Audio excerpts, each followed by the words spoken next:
University శతాబ్దోత్సవాల నేపథ్యంలో professor Chalam గారితో ఒక 10 నిమిషాలు మాట్లాడడం కోసం ఇక్కడికి వచ్చాము. Good morning sir. నమస్కారం అండి. ఆంధ్ర యూనివర్సిటీ ఎకనామిక్స్ విభాగంలో ప్రొఫెసర్గా మొదలైన మీ ప్రస్థానం UGC academic staff college concept క్రియేటర్గా, founder AU academic staff college డైరెక్టర్గా, ద్రావిడ్ యూనివర్సిటీ వైస్ ఛాన్సలర్గా, యూపీఎస్సీ మెంబర్గా, మధ్యప్రదేశ్ ప్లానింగ్ కమిషన్ మెంబర్గా, అలాగే శక్తివంతమైన 3 పుస్తకాలు సేజ్ పబ్లికేషన్ ద్వారా తీసుకురావడం ద్వారా హ్యూమన్ రైట్స్ కమిషన్తో పనిచేసి ఇంకా ఎన్నో అంతర్జాతీయ సదస్సుల్లో మీరు పాల్గొని దానికి అధ్యక్షత వహించి ఇంకా మరెన్నో అంతర్జాతీయ సదస్సులు నిర్వహించిన మీరు మీ ఈ విజయ పరంపరలో ఆంధ్ర యూనివర్సిటీ పాత్ర గురించి మా ప్రేక్షకులకు కొన్ని విశేషాలు విన్నవించండి సార్. ఆంధ్ర యూనివర్సిటీకి నేను 1971లో విద్యార్థిగా వచ్చాను. నేను అంత మునుపు పర్లాఖండి కాలేజీలో ఎకనామిక్స్ ఆనర్స్ చేశాను. అదే ఉత్కల్ యూనివర్సిటీ, ఒకప్పుడు ఆంధ్ర యూనివర్సిటీ. నేను ఎంఏ చదువుతున్నప్పుడు డాక్టర్ ఎల్ బుల్లయ్య గారు వైస్ ఛాన్సలర్గా ఉన్నారు. ఆంధ్ర యూనివర్సిటీ ఒక మలుపు తిప్పిన వైస్ ఛాన్సలర్ అయిన మలుపు. ఎందుకంటే అప్పటి వరకు ఆంధ్ర యూనివర్సిటీకి వైస్ ఛాన్సలర్లు అందరూ కూడా ఎన్నిక కాబడ్డవారు. ఇది చాలామందికి తెలియదు. అంటే అప్పుడు ఉన్నటువంటి 10-15 కాలేజీల్లో ఉన్నటువంటి ప్రిన్సిపాల్స్, మరి కొద్దిమంది ప్రభుత్వం ఏర్పాటు చేసినటువంటి ఓటర్స్తో వైస్ ఛాన్సలర్లను ఎన్నుకునేవాళ్ళు. ఆ విధంగా మొదటి సిఆర్ రెడ్డి గారు మద్రాసు రాష్ట్రం పంపించినప్పటికీ తర్వాత ఆయన ఎన్నుకోబడ్డారు. అలాగే రాధాకృష్ణన్ గారు కూడా ఎన్నుకోబడ్డారు. చాలామంది వచ్చారు. బొల్లయ్య గారు వచ్చేసరికి ప్రభుత్వమే చట్టం ద్వారా ఆయన్ని వైస్ ఛాన్సలర్గా నియమించి ఇక్కడ పంపించింది. అప్పుడు నేను ఇక్కడ విద్యార్థిగా ఉన్నాను. బొల్లయ్య గారితో నాకు చాలా చనువు ఉండేది. తర్వాత ఆయన మరణించే వరకు ఆయనతోనే మేడం గారు, సంయుక్త బొల్లయ్య గారితో హైదరాబాద్లో కలిసి ఉండేవాళ్ళం. ఎంఆర్ అప్పారావు గారు, బొల్లయ్య గారితో సహా ఎక్కువ మంది ఆంధ్ర యూనివర్సిటీ వైస్ ఛాన్సలర్ అందరూ కూడా ఆర్థిక శాస్త్రవేత్తలే. సిఆర్ రెడ్డి గారితో మొదలుపెట్టి గోపాలకృష్ణారెడ్డి, రాధాకృష్ణన్, మొత్తం కేవీ రమణ గారు, వీళ్ళందరూ కూడా ఆర్థిక శాస్త్రానికి చెందినటువంటి వాళ్ళే. తర్వాత ఆయన వైస్ ఛాన్సలర్గా నన్ను ఆంధ్ర యూనివర్సిటీ తీసుకొచ్చాడు 76లో లెక్చరర్గా. తర్వాత లెక్చరర్, రీడర్, ప్రొఫెసర్ అయ్యాను. తర్వాత ముఖ్యంగా ఏంటంటే యూజీసీ మొట్టమొదటిసారి యంగ్ సోషల్ సైంటిస్ట్ అవార్డు ఎకనామిక్స్కి నాకు ఇచ్చింది 84లో. దాని ద్వారా నేను ఒక రీసెర్చ్ ప్రాజెక్ట్ చేశాను. రీడర్గా ఉండగానే రామకృష్ణారావు గారు ఆంధ్ర యూనివర్సిటీకి వైస్ ఛాన్సలర్గా వచ్చారు. వారితో నా సంబంధం చాలా ఎడ్యుకేషన్ పరంగా చాలా గొప్పది. ఎందుకంటే ఆయన నన్ను ఎంకరేజ్ చేశారు. ఎంకరేజ్ చేయడం అంటే రామకృష్ణరావు గొప్ప వ్యవహారం ఏంటంటే ఎవరైనా మెరిటోరియస్గా కాస్త హార్డ్ వర్క్ చేసి కనపడిన వాళ్ళందరినీ దగ్గర తీసి ఎంకరేజ్ చేసేవాళ్ళు ఆయన. అలాగే ఎన్టీ రామారావు గారితో సంబంధాలు ఉన్నటువంటి వ్యక్తి. సర్వేశ్వరరావు గారు economics of education human development అని, అంటే ప్లానింగ్ అని భారతదేశంలో మొట్టమొదటిసారి ఇంట్రడ్యూస్ చేశారు. దానికి నేను స్పెషలైజేషన్ తీసుకోమని ఎవరు తీసుకోకపోతే నన్ను మా డిపార్ట్మెంట్ వాళ్ళందరూ కూడా నన్ను ప్రోత్సహించి సర్వేశ్వరరావు గారి దగ్గర నన్ను స్పెషలైజేషన్ చేయించారు. ఆ విధంగా నేను సర్వేశ్వరరావు గారికి ప్రియ శిష్యుడిగా పిహెచ్డి ఆయన దగ్గరే చేయటం జరిగింది. తద్వారా చాలా విషయాలు నేర్చుకున్నాం. మా డిపార్ట్మెంట్ అంటే ఇప్పుడు 2 డిపార్ట్మెంట్లు ఉండేది, ఎకనామిక్స్, అప్లైడ్ ఎకనామిక్స్. పార్థసారథి గారు మేమందరం ఒక విధంగా ఒకే ఐడియాలజీతో ఉన్నటువంటి, ప్రోగ్రెసివ్ థింకింగ్ ఉన్నటువంటి ఐడియాలజీతో ఉండేవాళ్ళం. ఆ విధంగా నేను ఎకనామిక్స్ డిపార్ట్మెంట్కే పరిమితం కాకుండా కొంచెం మిగతా డిపార్ట్మెంట్లు అప్పుడు ఆ విధంగా ఉండేది వాతావరణం. మాస్టర్, ముఖ్యంగా వైస్ ఛాన్సలర్ ప్రొఫెసర్ కోనేరు రామకృష్ణారావు గారితో మీకు అనుబంధం ఉండడంతో పాటు వారి ఆంధ్ర యూనివర్సిటీ గురించి తీసుకొచ్చినటువంటి కొన్ని సంస్కరణలు, అభివృద్ధి కార్యక్రమాల గురించి ఏమైనా ప్రేక్షకులకు చెప్పండి. రామకృష్ణారావు గారు అమెరికా నుంచి వచ్చారు. ఆంధ్ర యూనివర్సిటీ సైకాలజీ డిపార్ట్మెంట్ ఆయనే నెలకొల్పారు. మనందరికీ తెలుసు ఆంధ్ర యూనివర్సిటీ ఆర్ట్స్ కాలేజీలో కాకుండా అది ప్రత్యేక ఒక బిల్డింగు, దాని పెద్ద గ్రాంట్స్ తెచ్చి చాలా ప్రత్యేకంగా డిపార్ట్మెంట్ తయారు చేశారు. ఆ విధంగా అమెరికాలో నుంచి ఎన్టీ రామారావు గారే తీసుకొచ్చారని అంటారు. మొత్తం మీద ఆయన వైస్ ఛాన్సలర్ వచ్చిన తర్వాత చాలా సంస్కరణలకి నాంది ప్రస్తావన చేశారు. ముఖ్యంగా అకాడమిక్ స్టాఫ్ కాలేజ్ కాన్సెప్ట్ని నేను తయారు చేసి యూజీసీకి పంపించినప్పుడు ఆయన నాకు సపోర్ట్ ఇచ్చారు. ముందు ఈ అకాడమిక్ స్టాఫ్ కాలేజీ అన్న మాట రాకముందు మేము ఒక ఎక్స్పెరిమెంట్ చేయాలి. 84లో చాలామంది మా ఉమా మహేశ్వరరావు గారు వీళ్ళందరూ ఒక 40 మంది విద్యార్థులు అంటే కొత్తగా లెక్చరర్స్ ఆంధ్ర యూనివర్సిటీలో రిక్రూట్ అయ్యారు. వాళ్ళందరికీ మనం ఏమైనా చేస్తే బాగుంటుందని రామకృష్ణ గారు అనడం, నేను ఒక ప్రాజెక్ట్ పెట్టి అప్పుడు పోర్షే గారు కూడా ఉన్నారు, ఆవిడ నేను కలిసి ఒక ట్రైనింగ్ ప్రోగ్రామ్ 4 వారాలది తయారు చేసి పంపించాం. అది యూజీసీ యాక్సెప్ట్ చేసింది. దాని ద్వారా అకాడమిక్ స్టాఫ్ కాలేజ్ అన్న స్కీము భారతదేశంలో మొట్టమొదటిసారి మనం ఏర్పాటు చేయడానికి ఆయన నాకు సరైన సహకారం అందించారు. 100 ఏళ్ల ఆంధ్ర యూనివర్సిటీ పూర్వ వైభవాన్ని సంతరించుకోవడానికి ఈ ప్రభుత్వం నుంచి ఎటువంటి పాలనాపరమైన సంస్కరణలు అవసరమంటారు? 100 ఏళ్ళ ఆంధ్ర విశ్వవిద్యాలయం అంటే ఇది 100 ఏళ్ళ వెనక్కి వెళ్ళినప్పుడు ఏం జరిగిందో ఒకసారి తెలుసుకోవాలి. ఇక్కడ 1926లో 25లో ఈ చట్టం వచ్చింది. మద్రాసు రాష్ట్రమే ఉంది. మద్రాసు రాష్ట్రంలో ఉన్నటువంటి పరిస్థితులు ఏమిటి? జస్టిస్ పార్టీకి చెందినటువంటి సిఆర్ రెడ్డి గారు ఆంధ్ర యూనివర్సిటీకి రావడమే ఒక విచిత్రమైన పరిస్థితి. అది ఎందుకు వచ్చారు అంటే ఆంధ్ర యూనివర్సిటీకి చట్టం పెట్టి తీసుకొచ్చినటువంటి అన్నం పరశురాం పాత్ర అన్నటువంటి ఆయన గంజాం జిల్లాకు చెందినటువంటి వాడు, జస్టిస్ పార్టీ వాడు. అలాగే బొబ్బిలికి చెందినటువంటి రాజా, ఆయన మద్రాసు రాష్ట్రానికి ప్రధానమంత్రి అనేవాళ్ళు, అలాంటి చీఫ్ మినిస్టర్గా ఉన్నారు. అలాగే పానగల్ రాజా, వీళ్ళందరూ కూడా అంటే జమీందారులందరూ కూడా ఉద్దేశంతో ఏర్పాటు చేసినటువంటి జస్టిస్ పార్టీ నుంచి అప్పుడు సామాజిక న్యాయం జరగాలనేటువంటి అంశం కూడా అందులో ఉంది. దాంట్లో మద్రాసు రాష్ట్రంలో సఫర్ అవుతున్నటువంటి తెలుగు వాళ్ళు, ముఖ్యంగా కోస్తా ఆంధ్రాకి చెందినటువంటి వాళ్ళు ప్రత్యేకమైనటువంటి ఆంధ్ర మహాసభ 1913లో ఏర్పాటు చేయటం. బట్ ఆంధ్ర రాష్ట్రం ఉంది.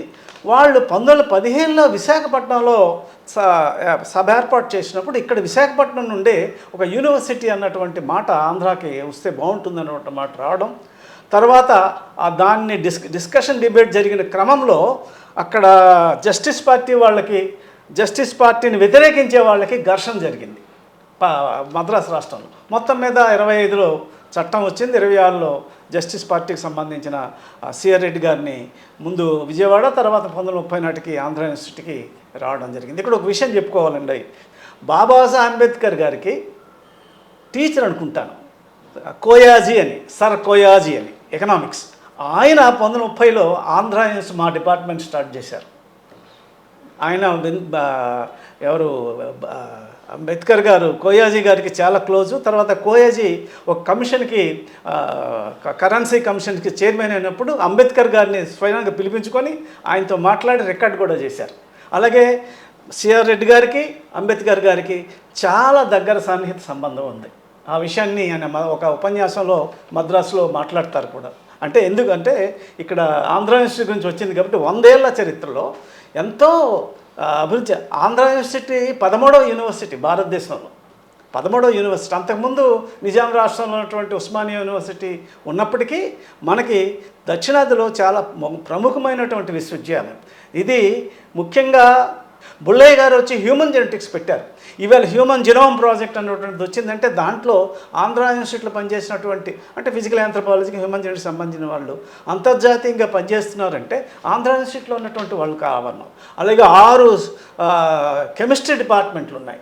ఫిజిక్స్, న్యూక్లియర్ ఫిజిక్స్, అద్భుతమైనటువంటి ఒక వాతావరణం ఆంధ్ర యూనివర్సిటీలో మొత్తం భారతదేశానికి, విదేశాలకు కూడా ఉండేది. అప్పుడు Andhra medical college Andhra university affiliated college. నేను ఒక సందర్భంలో ఎక్కడో ఒక ఇంటర్నేషనల్ కాన్ఫరెన్స్ ఉన్నప్పుడు ఆయన first batch Andhra medical Nepal, ఆయన ఆంధ్ర యూనివర్సిటీ కేజీహెచ్ అంటే మా ఆంధ్ర మెడికల్ కాలేజీలో ఆంధ్ర యూనివర్సిటీ చదువుకున్నానని ఆయన చెప్పారు. ఆ విధంగా భారతదేశంలోనే కాదు ప్రపంచంలో ఏ ఇంగ్లీష్ స్పీకింగ్ కంట్రీస్కి వెళ్ళినా మన ఆంధ్ర యూనివర్సిటీ విద్యార్థులు కనిపిస్తూ ఉంటారు. అంత గొప్పటి ఆంధ్ర యూనివర్సిటీ. దానికి అందరికీ కారణం ఏమిటంటే మొదట సిఆర్ రెడ్డి గారు కానీ, రాధాకృష్ణ గారు కానీ, విఎస్ కృష్ణ గారు కానీ, ఆ విఎస్ కృష్ణ గారు కూడా మా ఎకనామిక్స్ డిపార్ట్మెంట్ యూజీ చైర్మన్ అయ్యారు. అలాగే బొల్లయ్య గారు, చాలామంది ఈ ఆంధ్ర యూనివర్సిటీ కొత్త డిపార్ట్మెంట్లు పెట్టడం. అలాగే ఆంధ్ర యూనివర్సిటీ నుంచే రామకృష్ణారావు గారి దానే state council of higher education concept కూడా రావడం జరిగింది. చాలా క్వాలిటీ ఎడ్యుకేషన్ ఇక్కడ ఉండేది. ఎందుకంటే అప్పుడు 1100 మంది టీచర్స్ ఉండేవాళ్ళు. ఈవేళ ఎంతమంది ఉన్నారో నాకు తెలియదు. కొన్ని ఆర్ట్స్ కాలేజీలో కొన్ని డిపార్ట్మెంట్లే లేవు. మా డిపార్ట్మెంట్ ఎకనామిక్స్ అప్లైడానికి 40 మంది ఉండేవాళ్ళం. ఇప్పుడు 4 కూడా లేరు. అంచేత ప్రభుత్వం దీన్ని దృష్టిలో పెట్టుకొని మీరు మిగతా ప్రైవేట్ యూనివర్సిటీని ఎంకరేజ్ చేయండి, డిగ్రీ కాలేజ్ తీసుకొచ్చి యూనివర్సిటీ కింద డిక్లేర్ చేసి డూమ్డో యూనివర్సిటీ పెట్టుకోండి, మీరు చేసుకోండి. అది ప్రైవేట్ వ్యవహారం, జరుగుతుంది వ్యాపారం. కానీ ప్రభుత్వానికి ఒక బాధ్యత ఉంది. ఏమిటి అంటే ప్రభుత్వం ప్రజల్ని సమాధానం చెప్పే క్రమంలో మీరేం చేయాలి? ఎడ్యుకేషన్ బడ్జెట్ ఉంది. ఎడ్యుకేషన్ బడ్జెట్ ఎవరికి ఇవ్వాలి? మీరు కనీసం ఆంధ్రలో ఉన్నటువంటి కనీసం మూడు ప్రాంతాలు ఉన్నాయి. కోస్తాకి సంబంధించి నాగార్జున యూనివర్సిటీ ఉంది, ఉత్తరాంధ్రకి సంబంధించి ఆంధ్ర యూనివర్సిటీ ఉంది, అక్కడ రాయలసీమకి వెంకటేశ్వర యూనివర్సిటీ ఉంది. ఈ 3 యూనివర్సిటీలైనా ముందు ఉద్ధరించండి. అలాగే వీటన్నిటికీ మనకి దక్షిణాదికి సంబంధించి ద్రావిడ యూనివర్సిటీ ఉంది. ఈ విధంగా ఈ యూనివర్సిటీల్ని పూర్తిగా వాళ్ళకు కావలసినటువంటి వనరులు, ఉపాధ్యాయుల రిక్రూట్మెంటు చేసి దీన్ని అభివృద్ధి చేస్తే భవిష్యత్తులో ఆంధ్రప్రదేశ్ చాలా ఉన్నతంగా జరగడానికి వీలవుతుంది. సార్ చెప్పండి. ఆంధ్ర యూనివర్సిటీ 100 ఏళ్ల చరిత్రలో జాతీయ స్థాయిలో యూపీఎస్సి మెంబర్షిప్తో ఒక రాజ్యాంగ పదవి సాధించినటువంటి మహోన్నత వ్యక్తి మీరు. ఇటువంటి ఒక గ్రేట్ అకాడమీషియన్కి ఈ 100 ఏళ్ల పండుగలో ఎలాంటి గౌరవం దక్కుతుందని భావిస్తున్నారు? కొంచెం మా ప్రేక్షకులకు చెప్పండి. అంటే ఒక అకాడమిక్ విజను, ప్రజలతో సంబంధం, భవిష్యత్తు పట్ల ఒక నమ్మకం, ఈ దేశాన్ని ప్రేమించే వాళ్ళు, అకాడమీషియన్స్ అయినటువంటి వాళ్ళు, నిష్ణాతులైనటువంటి వాళ్ళు వైస్ ఛాన్సలర్గా వచ్చుంటే ఆ ఆలోచన వస్తుంది. కానీ యూనివర్సిటీస్ సంబంధం లేకుండా, దీని చరిత్ర తెలియకుండా తెలుసుకోవడానికి ప్రయత్నించినటువంటి పరిస్థితుల్లో ఆంధ్ర యూనివర్సిటీని అంతర్జాతీయంగా తీసుకెళ్లాల్సినటువంటి బాధ్యత ఈ 100 ఏళ్లలో ఉంది. చాలా యూనివర్సిటీలు 100 ఏళ్ళు జరుపుకున్నాయి. మద్రాసు యూనివర్సిటీ జరుపుకుంది. మద్రాసు యూనివర్సిటీ NAC కమిటీలో నేనున్నాను. మద్రాసు యూనివర్సిటీ ఆ సందర్భంలో నేను ఫైట్ చేసి మరీ, అప్పుడు నవనీతరావు గారు చైర్మన్ ఆ కమిటీకి, నేను మెంబర్గా ఉండి ఆయనతో ఫైట్ చేసి దానికి NAC ఎగిరిడిప్పించి, అంటే ఆయన జ్ఞానం గారు ఉన్నప్పటికీ కూడా. అంటే ఎందుకు చెప్తున్నానంటే ఆంధ్ర యూనివర్సిటీ అన్నది ఒక తెలుగువారి గొప్పతనానికి చిహ్నం అండి. ఇది తెలుగువారి పోరాటానికి చిహ్నం, తెలుగువారి జ్ఞానానికి చిహ్నం, తెలుగుగారి విజ్ఞానానికి చిహ్నం, తెలుగుతనానికి చిహ్నం. అలాంటి ఆంధ్ర యూనివర్సిటీలో గతంలో ఎంతోమంది ఇప్పుడు ఆంధ్ర యూనివర్సిటీలో ఉన్న చదివి ప్రొఫెసర్లుగా చేసి వైస్ ఛాన్సలర్ అయినటువంటి 15-20 మంది ఉన్నాం ఇక్కడ. మీరు అన్నట్టు నేను జాతీయ స్థాయిలో పనిచేశాను. అసలు పద్మశ్రీ అన్నటువంటిది ఒక సందర్భంలో వచ్చినప్పుడు రాజ్యాంగ పదవులు ఉన్నప్పుడు మీరు తీసుకోకూడదని అంటే తీసుకోలేదు కూడా. కాబట్టి దాన్ని నేను ఆశించట్లా. నేను ఆశిస్తున్న నాకు వ్యక్తిగతంగా కాదు, ఆంధ్ర యూనివర్సిటీకి ఈ సందర్భంగా 100 ఏళ్ళ సందర్భంగా రావాల్సినంత గౌరవం రావటం లేదు. బహుశా ఇంకా సమయం ఉంది కాబట్టి దీన్ని రాష్ట్ర ప్రభుత్వమే, ఎడ్యుకేషన్ మినిస్టర్ గారు కానీ, ముఖ్యమంత్రి గారు కానీ దీన్ని, ఇంకా చాలామంది పెద్దలు ఉన్నారు, ఈ యూనివర్సిటీలో చదువుకున్న పెద్దవాళ్ళు చాలామంది ఉన్నారు. ఇప్పుడు అసెంబ్లీలో ఉన్నారు, మంత్రులుగా కూడా ఉన్నారు. వీళ్ళందరూ ఆలోచన చేసి ఇప్పుడు మద్రాసు యూనివర్సిటీ ఉందనుకోండి, మద్రాసులో ఉన్నటువంటి వాళ్ళందరూ ఒకటైపోతారు, తమిళందరూ ఒకటిగా వస్తారు. అలాగే బెంగళూరు యూనివర్సిటీ ఉందనుకోండి, మైసూరు యూనివర్సిటీ, బెంగళూరు కంటే మైసూరు యూనివర్సిటీ ఉన్నదనుకోండి, వాళ్ళందరూ అక్కడ ఉన్నటువంటి రాజకీయ నాయకులు, పెద్దలు, ముఖ్యమంత్రులు అందరూ కూడా దాని పట్ల గౌరవం దానికి వచ్చి సాష్టాంగ పెట్టి దండం పెట్టుకుంటారు. ఎందుకంటే అది ఆ అస్తిత్వం అంటాం కదా, ఒక వ్యక్తి తాలూకా కానీ ఒక సంస్థ అస్తిత్వం ఆ ప్రజలు ఇచ్చినటువంటి గౌరవం మీద ఆధారపడి ఉంటుంది. మన ఆంధ్ర యూనివర్సిటీకి వచ్చేసరికి ఒక కిక్కురు మంటం లేదు, ఏం జరుగుతుందో తెలియదు అని. అందుకే నేను అపీల్ ఏంటంటే, ఆ పూర్వ విద్యార్థులు చాలామంది ఉన్నారు ఆంధ్ర యూనివర్సిటీ వాళ్ళు, మంత్రులుగా ఉన్నారు, ముఖ్యమంత్రులుగా ఉన్నారు, అలాగా జస్టిస్ కింద చేసినటువంటి వాళ్ళు ఉన్నారు, వైస్ ప్రెసిడెంట్గా వెంకయ్యనాయుడు గారు మా కాంటెంపరీ. వీళ్ళందరూ కలిసి ప్రత్యేకంగా ఎక్కడైనా ఒక సందర్భంలో ఆంధ్ర యూనివర్సిటీ గురించి 100 ఏళ్ళ పండగ చేసుకుంటే బాగుంటుందేమో అనేటువంటి ఆలోచన కూడా నాకుంది. మనం ప్రయత్నిద్దాం, మీరందరూ కలిసి మన విశాఖపట్నంలో కూడా చేస్తే బాగుంటుందని ఒక ఆలోచన మీరు ఇప్పుడు అన్నారు కాబట్టి వచ్చింది. ఆంధ్ర యూనివర్సిటీని అంతర్జాతీయంగా మార్కెట్ చేయాలి. ఇప్పుడు ప్రైవేట్ యూనివర్సిటీలు ఏంటంటే డిగ్రీ కాలేజీలో, ఇంజనీరింగ్ కాలేజీ పెట్టిలోని 20 సెక్షన్లు కంప్యూటర్లు పెట్టి డబ్బులు సంపాదించి ప్రాజెక్టులు తెచ్చేసుకొని, ఎందుకు వస్తాయి ప్రాజెక్టులు మనకు తెలుసు, వాటి ద్వారా జరిగేది ఏమీ ఉండదండి. అక్కడ ఉన్నటువంటి వాళ్ళు నాకు తెలిసి ఎవరు రాలా. నాకు ఇంకో విషయం ఏంటంటే ఆంధ్ర ఇన్స్టిట్యూట్ నుంచి సివిల్ సర్వీసెస్లో కాకి మాధవరావు గారు చీఫ్ సెక్రటరీ చేశారు, ద్వారాని మా ఎకనామిక్స్ డిపార్ట్మెంట్ ద్వార గారు మా డీజీపీగా చేశారు, దువ్వూరి సుబ్బారావు మా డిపార్ట్మెంట్లో పిహెచ్డీ చేశాడు, ఆయన వేరే అయినా ఐఐటి అతను అయినా. ఈ విధంగా చాలామంది ఆంధ్ర యూనివర్సిటీ అంటే ప్రేమ ఉంది, అభిమానం ఉంది. వాళ్ళందరూ ఇప్పుడు ఆంధ్ర యూనివర్సిటీకి ఏదైనా చేయాలని అనుకుంటారు, తప్పకుండా వాళ్ళని మనం కన్సల్ట్ చేస్తే. వీళ్ళందరినీ కన్సల్ట్ చేసి ఆంధ్ర యూనివర్సిటీ ఇంకో 100 ఏళ్ళకి ఏమవ్వాలి, కేంబ్రిడ్జ్ అవ్వాలి, ఒక నలంద అవ్వాలి. ఎందుకంటే దీని బ్యాక్గ్రౌండ్ అంతా, ఆంధ్ర యూనివర్సిటీ బ్యాక్గ్రౌండ్ అంతా కూడా బౌద్ధమే. తేజస్విన బధీ తమస్సు, తర్వాత దాంట్లో ఉన్నటువంటి యాంబలం గురించి ఎవరికి తెలియదు, దాని వెనకంతా నాగులు బౌద్ధం అంతా ఉంది దాని వెనక. అంచేత నలంద యూనివర్సిటీ అంత గొప్పదవ్వాలి అంటే ఈస్ట్ కోస్ట్లో ఉన్నటువంటి యూనివర్సిటీలన్నింటికి ఒక తలమానికంగా తయారై తూర్పు తీరానికే కాదు పశ్చిమ తీరానికి కూడా ఒక అద్భుతమైనటువంటి వెలుగునివ్వగలిగేటటువంటి, అంటే జ్ఞాన వెలుగు ఇవ్వగలిగినటువంటి ఆ కెపాసిటీ, శక్తి ఆంధ్ర యూనివర్సిటీకి ఉంది. దీని డబ్బంతా ఇక్కడ ఉన్నటువంటి రాజులే ఇచ్చారు. జైపూర్ మహారాజా, కోటం రాజా, ఇక్కడ ఉన్నటువంటి జమీందారులందరూ ఇచ్చినటువంటి తయారు చేసినటువంటి యూనివర్సిటీ. ఆంధ్ర యూనివర్సిటీ లేకపోతే కోస్తాలో ఉన్నటువంటి ఏ ఒక్కరూ గొప్పవారు అయ్యేవాళ్ళు కాదు ఆ రోజున. వాళ్ళందరూ ఇక్కడికి వచ్చి చదువుకొని ఇండస్ట్రీస్ పెట్టుకున్నారు, వ్యవసాయాన్ని అభివృద్ధి చేసుకున్నారు. ఆ విధంగా ఆంధ్ర ప్రాంతాన్ని అభివృద్ధి చేసినటువంటి ఆంధ్ర యూనివర్సిటీని ప్రతి ఒక్కరూ కూడా సాష్టాంగపడి దండం ప్రమాణం చేసుకోవాలి. ఎందుకంటే మనం కృతజ్ఞులమై ఉండాలి ఆంధ్ర యూనివర్సిటీకి.